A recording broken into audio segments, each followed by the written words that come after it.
Hi everyone, my name is Russian Adam. Welcome back. Today I would love to present you the exclusive Attar collection. And before we jump into it, I would love to speak about the previous release, the History of Attar Collection in a sprayable format. We had some positive feedback, negative, many things to share, many things to say, and let's dive into it. We got feedback that some of the perfumes were perhaps too synthetic, some of the perfumes were too weak. Some of our regular customers informed us that they're not really looking forward to, Eau de Parfum concentration. They need something more dense, something more rich, something more like Extract de Parfum that I'm very well known for. Also, some mentioned that some compositions were redundant. For example, there were similarities between Beauty and the Beast and Malik Al-Taif, Ambre de Coco, Antiquity, Russian Oud, and so on. And some even mentioned that things like Lemiti should not be released completely. They feel that it's too experimental and not really practical because it cannot really be used as a fragrance. So just wanted to address some of these things. First of all, Lemiti is the most important composition from the collection. It might sound ridiculous to you because it's not practical and it has only a single ingredient, only single note to it, but it's all about the story and idea behind it. And for me, it is extremely important, extremely valuable composition, and it really taught me so many things, and I think it's really deserved to be in this collection, and it is in fact deserved to be in the center, right in the center of this collection. The reason being is that Attar Lemiti represents the absolute freedom and limitless creativity of distillation. I am a distiller first of all, and then I became a perfumer. That's why this particular attar, this particular unique way of distilling clay influenced me in so many different ways, and I think it is truly remarkable. Very interesting to note that almost every single individual got a completely different experience with this particular aroma. Some said it smells just like burnt rubber, burnt plastic. Some say they got some almost morning dew type of a feel from it. Some say it smells like clay. Obviously, some did say that it reminded them the rain season or beginning of rain. And to me, it is truly inspiring attar. And as you probably do not know, I blended the history of Indian attar collection almost 2 years ago. And then I've been thinking and doing many of my personal experiments, my personal distillations, and that's actually how all this attar history led me to create my own unique compositions made solely by distillation or by tincturing different ingredients, different materials. Also, I wanted to share that we had some negative reviews about the History of Attar Collection from the bloggers like Kafkaesque, probably due to her personal preference and her dislike for certain synthetic materials like white musk and so on.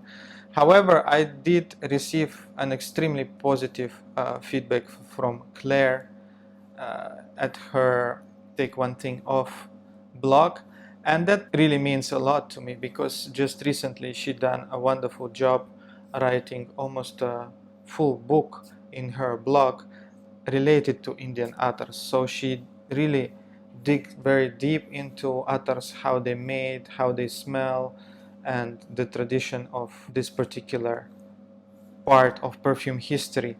And knowing that, I was really looking forward to her feedback because, I want somebody who know Shamama, who know Al Majmua, who know how Motia smells like, how they smell based on the Indian sandalwood, and I wanted somebody who have really in-depth experience to look at my work and see whether I achieved my agenda, which was to present this old history in a modern, more easygoing way.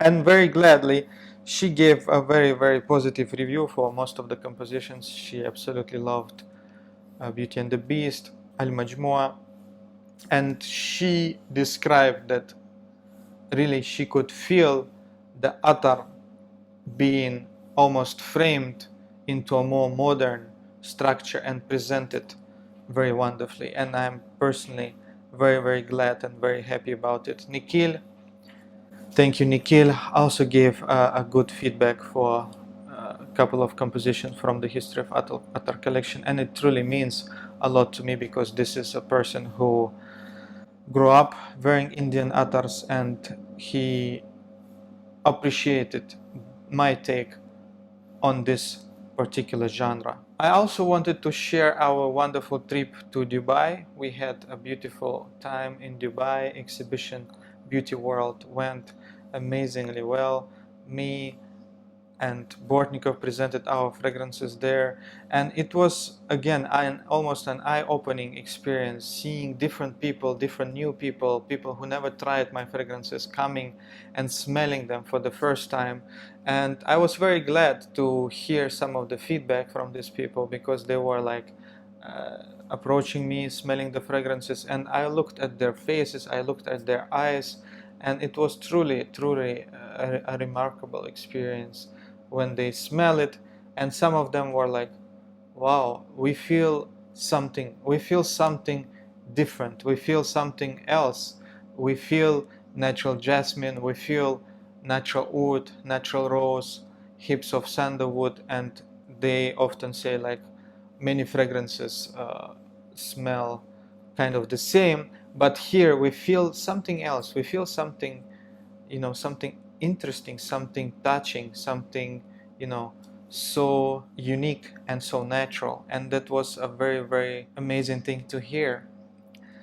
Surprisingly, Gulhina was the most popular perfume during the exhibition. We sold out all the stock that we brought with us to Dubai.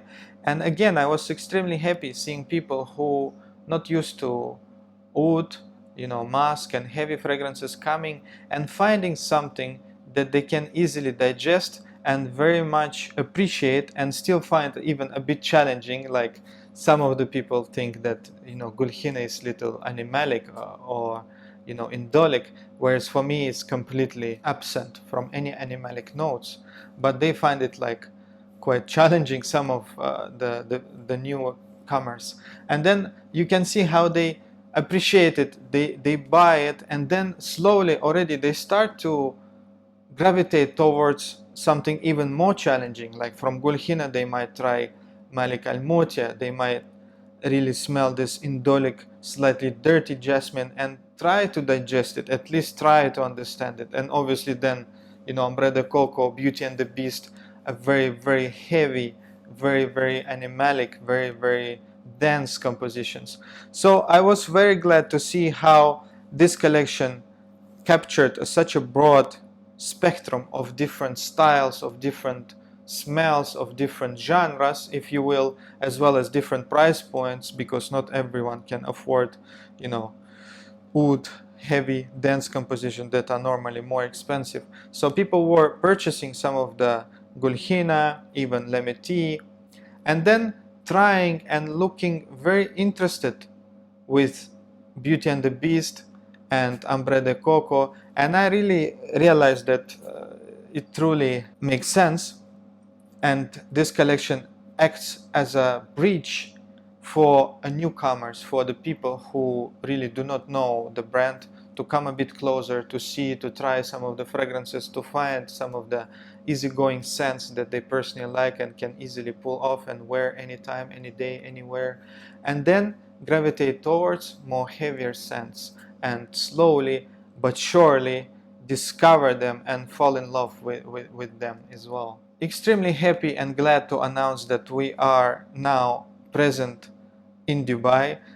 Our perfumes can be purchased in Dubai Mall, in Wafi Mall, in one of the malls in Jumeirah area, and Abu Dhabi, and quite a few other places, I would say. And it's again very exciting news, because I personally buy perfumes. I'm a big perfume lover, and I wanted to, buy some fragrances. I went to Dubai Mall. I visited, the perfumery corner, and I was very excited to purchase some heavy scents, heavy on wood and floral notes, and maybe some traditional shipras. And to be very honest with you, I was kind of let down and a bit disappointed. I couldn't discover things that grabbed my attention in terms of natural pure wood, in terms of natural florals, or even sandalwood scents. So I end up buying things like the recent Mitsuko formulation and in Eau de Parfum, and I find it quite enjoyable actually, and also very wonderful wear in terms of the projection, longevity, and actually the formula is preserved quite nicely. I was quite surprised by it. Then I purchased Bellamy, again another recent formulation of the classic leather scent, and I couldn't buy much of the heavy, more modern oud, chypre, floral type of scents, and I was a bit disappointed and let down. And obviously, apart from Ajmal, apart from few other very local, very traditional oriental houses. So now I'm very glad that people can actually discover our brand in Dubai Mall and some of other malls as well, to really smell and appreciate natural smell of jasmine, natural smell of sandalwood, oud heavy scents, natural rose in the perfume in a very high concentration. I'm extremely happy, extremely glad about it. To sum it up, in general, I'm extremely happy about the History of Attar collection in a sprayable format. Despite some of the negative reviews, we still, as usual, get many people who are extremely happy with the entire collection. We have people who purchased backups, who are extremely enjoying the Beauty and the Beast, Ambre de Coco. We have those who chosen Al Majmua. Many people love Al Majmua, is their favorite from the collection. And for me personally, as I mentioned, it was almost 2 years ago blending those perfumes. It was an amazing experience that led me to create my own attars, traditional attars, done in a very unique, in a very special way. So that's how I actually came to this exclusive attar collection ideas, some of them. So I would love to present you a very small batches of me cooking different type of attars by the distillation, and by me personally macerating some of the very rare precious ingredients. So here we have 5 attars that will be offered very soon. Unfortunately, samples cannot be presented because it's really tiny batches, and we have very few bottles for sale. So I really do not know how to manage making samples in a large number, then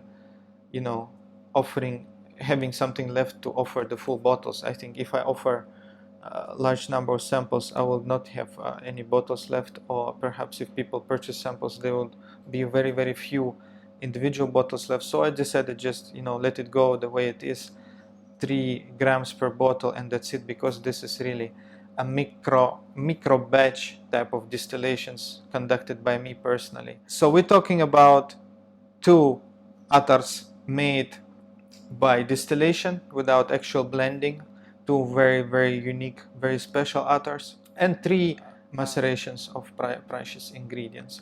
First attar that I wanted to talk about, called Civet Bomb. If you follow my Instagram, you've probably seen some of the process, and I hopefully will share with those who haven't seen it.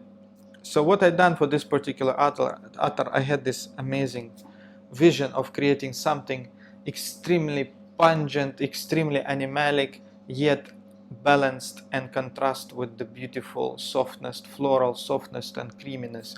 So I distilled very old batch of Indian sandalwood in rose water. But I wanted to add this pungent contrast. I wanted to add something very unique, something very animalic. So I added natural civet paste into the pot, into the boiler. So it is a co-distillation of sandalwood and civet all together in one pot inside rose water. It is a very, very challenging endeavor, and it cost a lot, obviously, to import the rose water from India, to order civet, to get the raw materials of very old sandalwood and then co-distill them together for a very long period of time. The result is truly marvelous in my personal opinion. The attar opens up with this piercing animalic note of distilled civet. Distilled civet is very different from a tincture or from civet absolute. Civet absolute tends to be very smooth, very soft, buttery, creamy, with less of animalic nuances, whereas the civet tincture tend to be quite piercing, quite piecy, quite animalic, yet it loses some of the character that a pure civet paste possesses. So by distilling civet, I think I extracted this very, very paste-like nature of the civet, I believe. It is very buttery, it's very creamy. At the same time, it has this, piercing animalic note, a very, very pleasant, not as peacy as the tincture, but very, very volatile. It's like distilled civet is something else, is something really to be experienced. So it opens up with this piercing civet note, and then immediately you feel the rose water sweetness. It's watery, it's pink, it's very nice and delicate, and it's wonderful contrast with this amazing feminine nature of the rose and this piercing extreme animalic civet aroma. And then obviously the base is wonderful, buttery, creamy old Mysore sandalwood. An amazing experiment, an amazing achievement. I am truly, truly happy about it. And it is only the first fractions. I distilled it in several fractions, and civet aroma was very intense in the first like 3 or 5 days of the distillation, and then it kind of went down. So those batches I separated and I not included them. I blended together only first few days of the distillation to make sure that we get the most intense, the most beautiful experience possible. So this is Civet Bomb attar, created solely by distillation process, no blending, nothing. Maybe first time in the world I hear personally that civet being distilled together with sandalwood inside rose water. Another mind-blowing attar that took me quite a few weeks or even months to make is sandal Zam Zam attar, or I would call it just Zam Zam. So first I took again old batch of Mysore sandalwood and distilled it in Zam Zam water. That was during Ramadan, I think just a beginning of lockdown almost 2 years ago, and I was so glad how it turns out. The aroma was absolutely wonderful, and the process was just so beautiful. I was very, very happy doing this. But then I found that I want to take it to another level. I want to add something to it that will make it almost like a complete fragrance, a complete perfume, solely by distillation. And then I came up with this idea to distill saffron,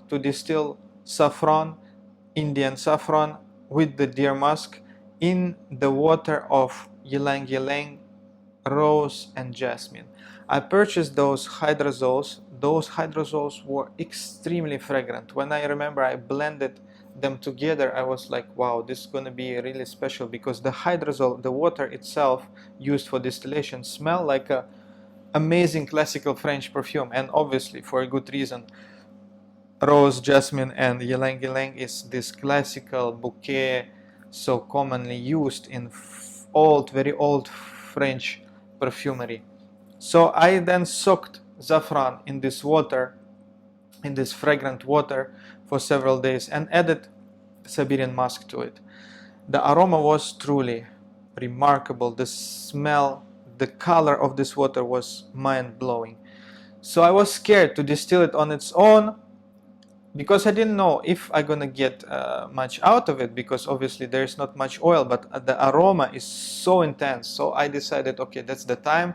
I took this sandalwood distilled in Zam Zam as a base. I placed it in the collector, and then I conducted the distillation of this fragrant water, saffron and deer musk, on the base of this sandalwood.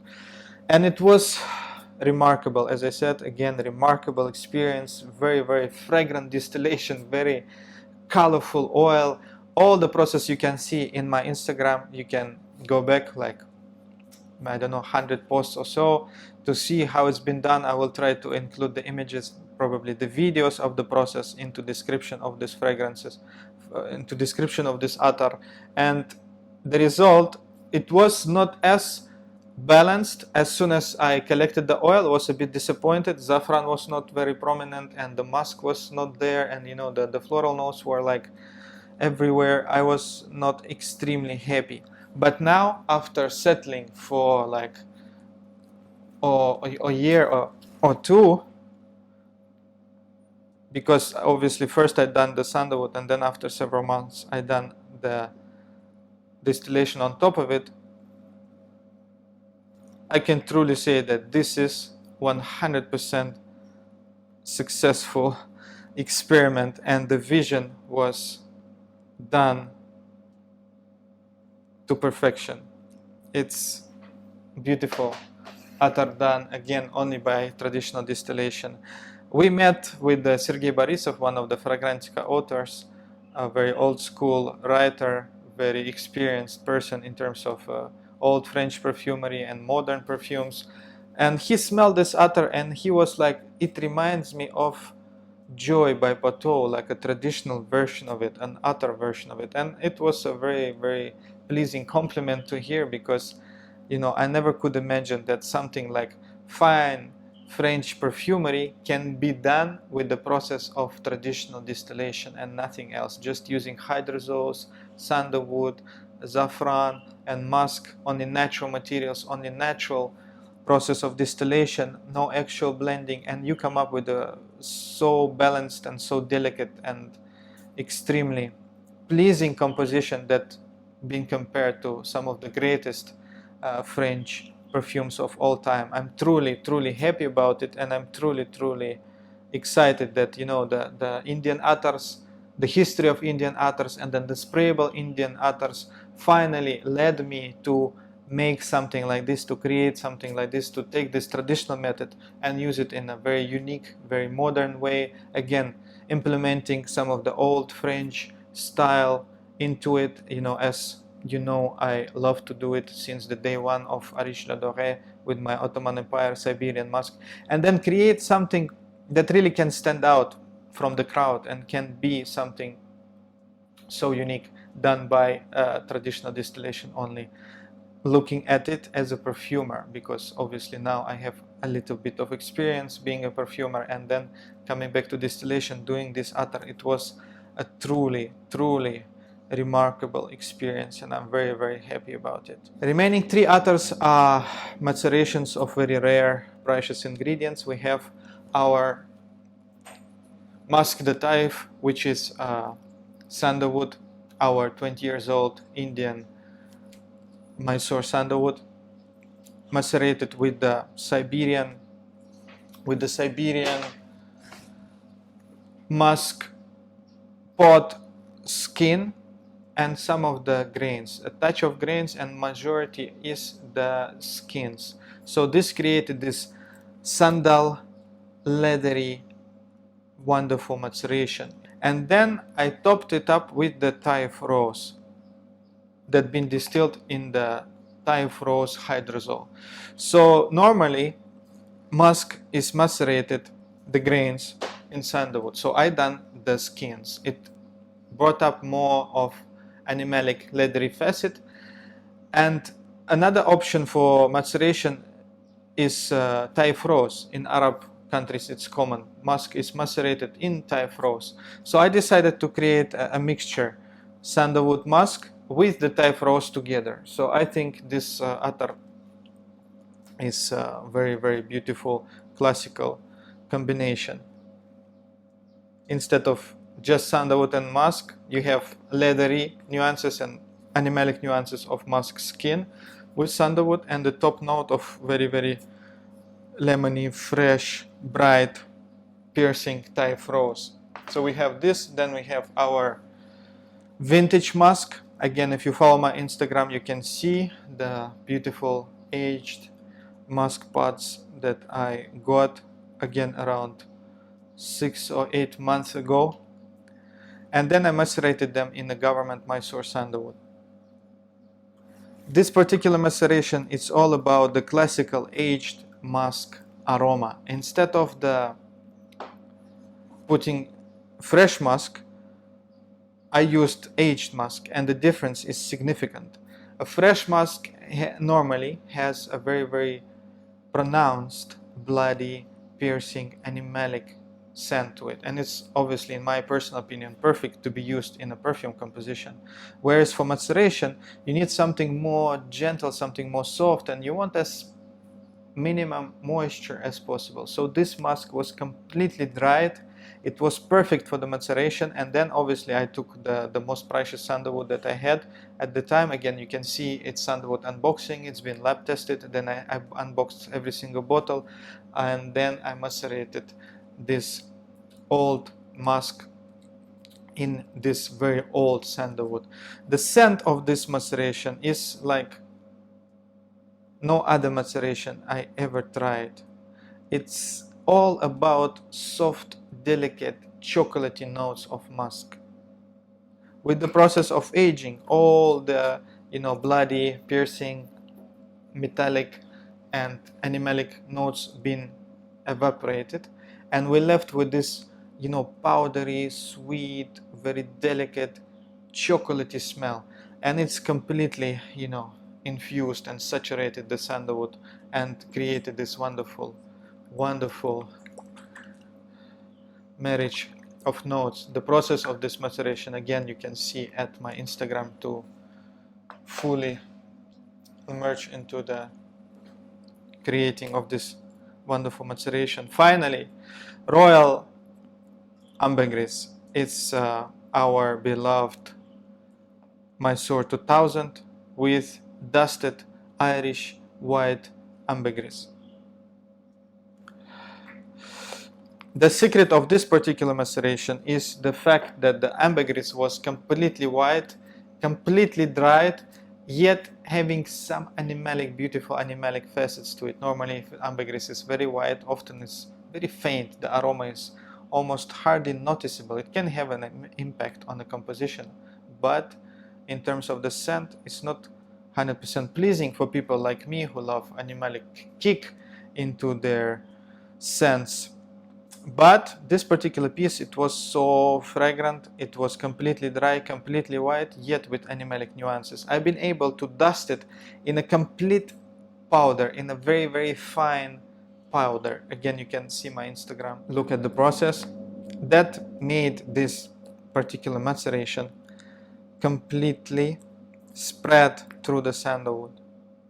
Often when we macerate musk or sandalwood, it will go down. With time it will go down, leaving a layer of sandalwood at the top, and then we have to shake it every day, now and then, to make sure we get the musk or ambergris spread all around, so it saturates the sandalwood nicely. Here, however, I dusted it to perfection until almost nothing settles at the bottom. It's always spread through the sandalwood, and this created this amazing smell almost from the very first day of maceration. Obviously now, again, it's over 6 months or close to 8 or 9 months. I will leave all the dates, and obviously on my Instagram you can see the dates when it's been made and when it's been tinctured, macerated.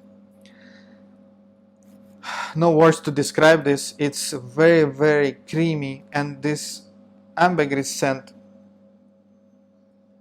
perfectly married the sandalwood. And often we get asked, we want to buy the musk, we want to buy the ambergris, in its pure form. in its pure oil form, and I tell people that obviously it's non-existent. Nobody yet attempt to distill pure ambergris, to extract the pure oil of ambergris. Nobody yet attempted to distill pure musk to get the pure oil of musk. I mean, I done some experiments in the past. I did distill musk skins, and I got a very fragrant hydrosol that probably will be used in one of the future compositions, if I can locate it, if I can find it. And then I distilled musk, obviously, for Santal Zam Zam, which is like an attar type of composition. It's not a pure musk, so it's almost impossible to get pure musk oil or pure ambergris oil, and these two are the closest you can get. It is very soft vintage sandalwood infused with the musk and ambergris. So this is like as close as you can get to the actual scent of aged musk and very aged white ambergris, and it can be applied on skin, it can be applied on your body, on your beard, and you know, the purest scent of the most precious animalic ingredients can be enjoyed that way. So that's it, my friends. Thank you so much. We will have this release very soon. All the details probably will be in the description. We have a very tiny micro batch of these oils. Only few bottles, few dozens of bottles will be available, and I do apologize that samples will not be available. And do let me know what you think about it, and I will try to make more videos and share with you my personal fragrance collection. I get requests for this video. I wanted to share the best boutique of perfume boutique of Dubai. I have this video planned, and many other things coming up soon. Thank you so much, guys, for watching. Have a good time. Bye.